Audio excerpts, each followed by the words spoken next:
अस्सलाम वालेकुम नाजरीन। 14 अगस्त 1947 को पाकिस्तान मार्ज़ वजूद में आया। पाकिस्तान की तारीख़ बेशुमार कुर्बानियों से भरी पड़ी है।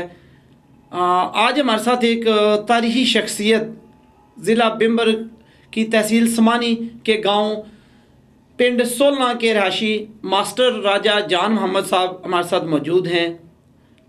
तारीख़ अपने आप को दोहराती है। यकीनन आज इनसे हम बड़ी बातें करेंगे तारीख़ के मतलब। ये बिल्कुल बॉर्डर के किनारे पर रहते हैं, बहुत सारी मुश्किलात हैं इन लोगों को भी वहाँ, और इस वक्त बहुत सारे मतलब ऐसे लोग हैं जो बॉर्डर के किनारे पर मुख्तलिफ मसाइल का शिकार हैं। भारतीय गोलाबारी की वजह से भी बहुत सारे लोग मुतासर हैं। और हम आपको ये भी बात बताते चलें कि बहुत कम लोग ऐसे रह गए हैं जो तारीख़ से वाकिफ़ हैं, जो पाकिस्तान की तारीख़ से वाकिफ़ हैं और पाकिस्तान बनने से पहले के हालात के मतलब जो लोग मुकम्मल जिनको जानकारी है, बहुत कम लोग ऐसे हैं। मास्टर राजा जान मोहम्मद साहब हमारे साथ मौजूद हैं, हम इनसे बात करते हैं। अस्सलाम वालेकुम मास्टर। वालेकुम सलाम। क्या हाल है आपको? सबसे पहले हम खुश आमदीद कहते हैं, आप मीर पर हमारे स्टूडियो में तशरीफ़ लाए। शुक्रिया। तो मास्टर साहब, सबसे पहले आप ये बताएं कि आप तहसील समानी के गांव पिंड सोलना के रहने वाले हैं, तो आपकी तारीख़ पैदाइश आप किस सान में पैदा हुए? मैं 12 दिसंबर 1942 में पिंड सोलना के मकाम पर पैदा हुआ। अच्छा, माशाल्लाह माशाल्लाह। तो इब्तदाई तालीम आपकी कहाँ की है? इब्तदाई तालीम मिडिल स्कूल समानी, और फिर उसके बाद 59, 59 और 60 में बिम्बर मैट्रिक किया। अच्छा, बिम्बर से मैट्रिक किया, ठीक है। उसके बाद आप आर्मी में चला गया हूँ। सन 1962 में अक़वाम मुत्तहिदा में भी रहा हूँ, माशाल्लाह, न्यू गिनिया में। और उसके बाद सर्विस पूरी करने के बाद 2 जंगों में भी हिस्सा लिया है। 65 की लड़ाई में छम जोड़ियों में थे। अच्छा। और सन 1971 में हेड सलमान की। और उसके बाद जो है सर्विस मुकम्मल होने के बाद मैं घर आ गया।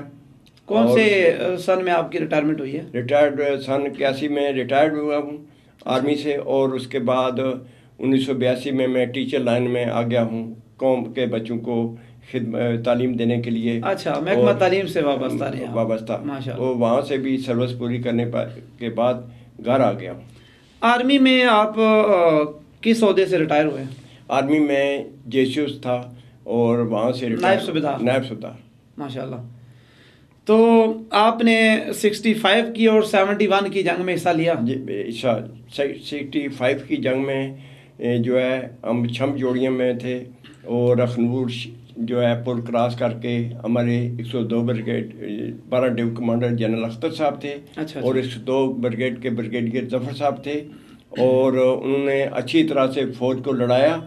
और उसके बाद हमारा दूसरे दिन जम्मू पर हमला था, लेकिन जो है लाहौर वाले बॉर्डर से इंडिया पेश कदमी करते हुए यानी एडवांस करते हुए उसने BRB को क्रॉस किया। और उनका इरादा था BRB जो नहर थी, नहर, ठीक है, उस पर यानी कि लाहौर पर कब्जा किया जाए। लेकिन पाकिस्तान की मसल्ह फ़ौज की इंजीनियर ने पुल को तोड़ दिया और दुश्मन जो है पस कदमी यानी विड्रॉल कर गया। ठीक है, माशाल्लाह। यकीनन जो हमने भी तारीख़ पढ़ी देखा 65 की और 71 की जंग में माशाल्लाह पाकिस्तान को बड़ी कामयाबियाँ मिली हैं। हमारी बहादुर अफवाज जो है ना वो लम्हा बलम्हा ऐसी जो है ना इस तरह की जो दुश्मन के नापाक अज़ाइम को हाक में मिलाने के लिए वो हम वक्त तैयार है। हमें अपनी फ़ौज पे फ़ख्र है। तो मास्टर साहब, आप रिटायरमेंट के बाद आप महकमा तालीम में आए, तो महकमा तालीम में कितना अर्सा सर्विस किया? महकमा तालीम में 20 साल 20 दिन किए हैं। और मेरे पढ़े हुए जो है कर्नल अरफान साहब समानी के और ड्रग इंस्पेक्टर जहीद साहब समानी के। और इसी तरह कुछ तालिब इल्म जो है इंग्लैंड में मेडिकल लाइन में अस्पतालों में यानी सर अंजाम अपनी ड्यूटियाँ सर अंजाम दे रहे हैं, माशाल्लाह। मतलब जो आपका इलाका है सरहदी इलाका है, आप बिल्कुल बॉर्डर के करीब रहते हैं, तो क्या मसाइल आपके बॉर्डर के पास जो भारतीय गोलाबारी से भी बहुत ज़्यादा मुतासर हैं आप लोग, तो क्या समझते हैं आप? ये भारतीय गोलाबारी जो हो रही है, तो 2016 को जनाब नडार वज़ीर आज़म जो इनका वालिद जो है राजा फ़ारूक हैदर अली ख़ान और नूरीन अरब के वालिद मोहतरम हमीद ख़ान जो कि बड़े माने हुए आदमी थे। हरी सिंह ने कहा कि पत्थर मस्जिद श्रीनगर में जो है ये अज़ान नहीं पढ़ी जाएगी, लेकिन नाडार वज़ीर आज़म के वालिद मोहतरम नूरीन आरफ के वालिद मोहतरम ने इरादा किया और जान को थैली पर रखते हुए इस्लाम की खातिर उन्होंने जुलूस निकाला। हरी सिंह को पता चला तो उसने बोला कौन इस जुलूस की क़यादत कर रहा है, तो उसके आदमी ने कहा कि ये राजा हैदर अली ख़ान और राजा हमीद खान कैद कर रहे हैं। उन्होंने बोला अगर वो कर रहे हैं तो उस हरी सिंह की टांगें कांपने लगी। उन्हें हुक्म दिया कि आप ऐसे करें, उनको इजाज़त दे दें कि पत्थर मस्जिद में जान देंगे। अच्छा। और नाडार वज़ीर आज़म जबकि रिच पहाड़ी से दुश्मन का फायर हो रहा है और इसने हेलीकॉप्टर लेकर उन लोगों का हाल वाल पूछा, हौसला अफजाई की और ये दुश्मन के फायर से बिल्कुल नहीं डरा। और इस तरह इन्होंने जो है बॉर्डर के पैकेज का भी ऐलान किया और लोगों को पैसे भी दिए। मां साहब, आप क्या समझते हैं कि जो भारतीय गोलाबारी से आए रोज़ जो है ना शहादतें भी हो रही हैं, लोग ज़ख्मी भी हो रहे हैं, तो इस वाले से आप जो हमारी हुकूमती इकदाम हैं जो हुकूमत की तरफ से तावन है, क्या आप उसमें मुतमिन हैं? जो शहीद का आपने कहा है, शहीद की जो मौत है कौम की हयात है। अगर मुसलमान आदमी शहीद होगा तो उसको जन्नत नज़र आएगी, जबकि कफ़ार को क्या नज़र आएगा, मरने के बाद आग नज़र आएगी। तो जो हमारे हौसले इंशाल्लाह पस्त नहीं है बल्कि हौसले बढ़े हुए हैं। मोदी को बता दें कि सन 65 की लड़ाई की तारीख देख लें कि 600 जवान जो है टैंकों के नीचे लेट रहा है, परवाह नहीं कर रहे हैं, लेकिन दुश्मन के हमले को उन्होंने रोका है। और आज भी मोदी को बताएं कि आप लड़ाई मत करें, आप इंग्लैंड या दूसरे मुल्कों में जाएं, देखें कि लोग कैसे तरक्की कर रहे हैं। और इस आज़ाद कश्मीर और मज़ीद इलाकों में जो है क्या हो रहा है कि यहाँ पर मादनियात हैं, पाकिस्तान भी मादनियात निकाले और इंडिया वाले भी निकालें। लड़ाई के बजाय ये काम करेंगे, दूसरे मुल्क भी हिंदुस्तान और पाकिस्तान में आएंगे। तो हम लोग बिल्कुल नहीं घबराते हैं। मैं गो एजेड हूँ, लेकिन अगर पाकिस्तान पर हमला या आज़ाद कश्मीर पर हमला, हम जान भी कुर्बान करने के लिए, खून का आखिरी कतरा भी पाने के लिए इस मुल्क के लिए तैयार हैं। मास्टर साहब, आपकी एज 70 के लगभग आपकी एज है। 74 ईयर्स 74 ईयर्स आपकी एज है। माशाल्लाह, आपके हौसले बड़े बुलंद हैं। आप मोदी को क्या पैगाम देना चाहते हैं? मोदी को क्या पैगाम देते हैं? मोदी को ये पैगाम देना चाहते हैं कि हम जो है बहादुर फौज है हमारी। आप अगर पूछना चाहें लाल बहादुर शास्त्री से पूछ लें कि उसने जब ताशकंद में मीटिंग में अयूब साहब से बात की है और वो मोदी को पता, लाल बहादुर शास्त्री को पता था कि मैं जो नाकाम हो गया हूँ, और लाल बहादुर शास्त्री को हार्ट अटैक हुआ और जनाब ली वो उधर ही मर गया। लेकिन मसल्ह फौज जो है अयूब खान जो है वो जर्नैल ने अच्छी तरह मोटिवेट किया और CNC उस वक्त जनरल मूसा साहब थे और उन्होंने दूसरे दिन जम्मू पर हमला करना था, लेकिन लाल बहादुर शास्त्री अमेरिका के सामने घुटने भी टेके, साथ ही उसने उनके पाँव में पड़ा कि जो है हमें पाकिस्तान से बचाया जाए। आज भी हमारी मसल्ह फौज के सिपाही से लेकर जर्नैल तक दुश्मन के लिए हर वक्त तैयार हैं। बिल्कुल। और दुश्मन कभी भी हमें शिकस्त नहीं दे सकता। बिल्कुल जी, इंशाअल्लाह जी, हमारे हौसले बहुत बुलंद हैं। मां साहब, आप सरहदी इलाके में रहते हैं, वहाँ कोई आपके जो गांव में कुछ वो पुल की बात हो रही थी, कुछ वो क्या आप बता रहे थे पुल के वाले से? पुल के वाले से ये है कि नायक राजा फ़कीर मोहम्मद खान सन 1947 का गाजी जी, जबकि इंडिया के टैंक जोगी अटे से गुजरकर समानी शहर में दाखिल हो गए। दुश्मन का इरादा था कि जो है समानी के इलाके को फतह करते हुए और जो जंग चौतरा इस पहाड़ी सिलसिले पर काबज होकर बिम्बर, गुजरात, दिगर, लाला मूसा वगैरह को नुकसान दिया जाए। लेकिन इस गाजी ने 3 मार्टर का फायर करके और दुश्मन के टैंक जो है वो विड्राल यानी पासकदमी करके, लेकिन अचानक गोला आया और इसके दोनों हाथ शहीद हो गए। और नायक फ़कीर मोहम्मद को कायद आज़म मोहम्मद अली जिन्ना ने जेलम अस्पताल में देखा और देखने के बाद कहा, फ़कीर मोहम्मद आपकी कुर्बानी मिसाली है जिसकी कोई मिसाल नहीं है। इसी तरह यही गाजी अस्पताल आसमानी से इलाज करवाने के बाद घर आ रहा था कि नाला में तूफानी की वजह से अचानक तूफानी आई, डूबने लगा और एक आदमी ने तहमत समेत कपड़ों के समेत छलांग लगाई और उसको बचा लिया। इसी तरह इस फ़कीर मोहम्मद के वालिद राजा अहमद ख़ान अस्पताल को जाते हैं, आसमानी अस्पताल इलाज करवाने के वापस आ रहे होते हैं। अचानक उनका पानी से गुजर रहे थे, पाँव फिसल गया और गहरी नदी में चले गए। 10-15 दिन के बाद उनकी लाश मिली। फिर उसके बाद तालिब इल्म जवेद वल्द मौलादाद पिंड मगराना और वो जो है पढ़ने के लिए समझ जा रहा था, नाला के खूनी नाले में से गुजर रहा था कि वो तगयानी की नज़र हो गया और पिंडी चुंजा के मकाम से उसकी लाश 10-15 दिन के बाद मिली। मतलब ये जो आप नाले का जिक्र कर रहे हैं, इस तरह बहुत सारी अमवात हुई हैं इस नाले में, बरसाती नाला है ये, तो ये कौन सी जगह है, इसका नाम क्या है? ये पिंड सोलना और मनाने के दरमियान नाला है। ठीक है। और इसके लिए तगो मैंने की है।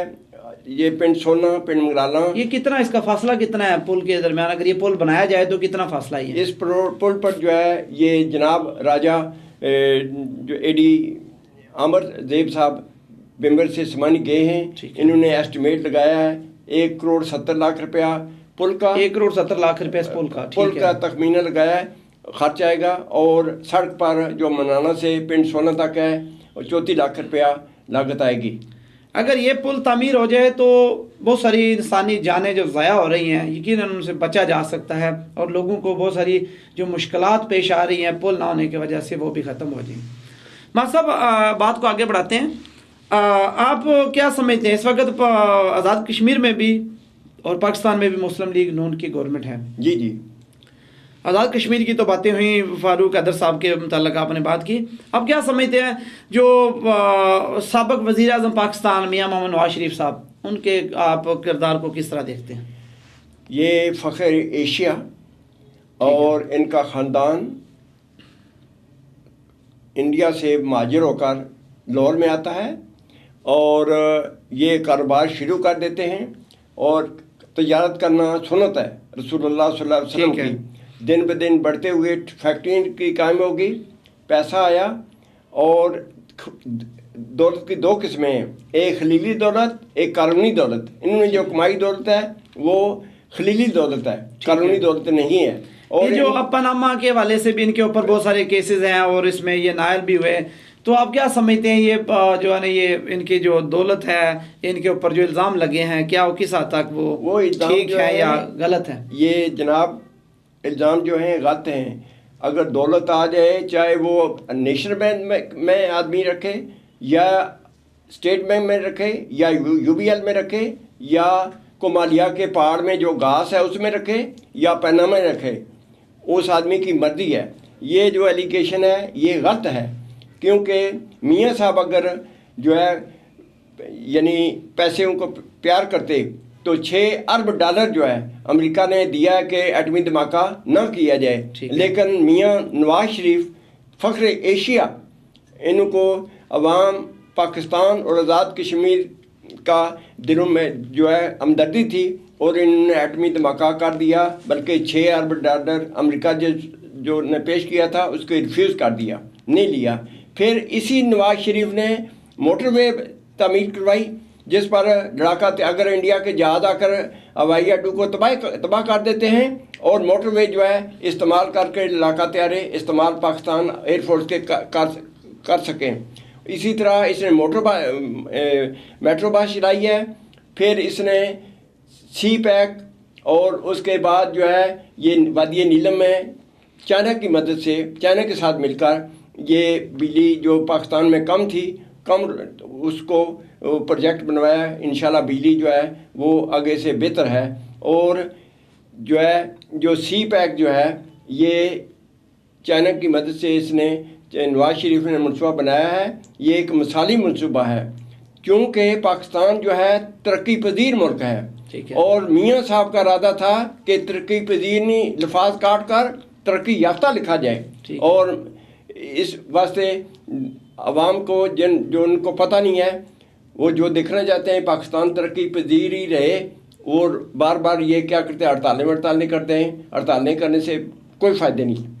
मुझे एक वाक़या याद आ गया कि नेहरू ने कहा है कि मैंने इतने पजामे नहीं बदले किए जितने पाकिस्तान ने वज़ीर आज़म बदली हुए हैं। क्या वजह है ये इतने वज़ीर आज़म बदली हो रहे हैं, और ये क्या आप क्या समझते हैं कि ये क्यों हो रहा है ऐसा?